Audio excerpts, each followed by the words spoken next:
പടച്ചോനെ എനിക്ക് പരിചയമില്ലല്ലോ.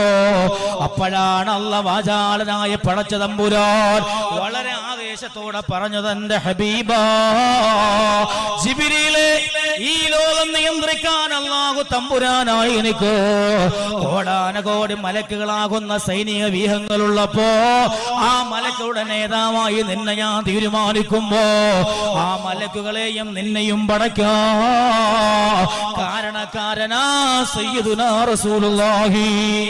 അവരെ പോലും മലക്കുകളെ പോലും ജിബ്രീലിനെ പോലും പടയ്ക്കാൻ കാരണക്കാരനായ ഹബീബ് മുസ്തഫ, അവിടെ നിന്റെ ഹബീബ.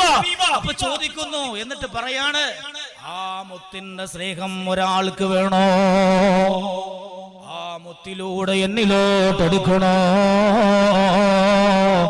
അത് നമുക്ക് മാത്രമല്ല, ഇബ്രാഹിം നബി അലൈഹിസ്സലാം, മൂസ നബി അലൈഹിസ്സലാത്തു വസ്സലാം അടക്കമുള്ള പ്രവാചകന്മാര് പോലും അല്ലാഹു തമ്പുരാനിലേക്ക് കലീമായ മൂസാ നബി, കലീമുല്ലാഹ് എന്ന പദവിക്കൊരു അടുപ്പമുണ്ടല്ലോ. അതിനെക്കാളും ഒരു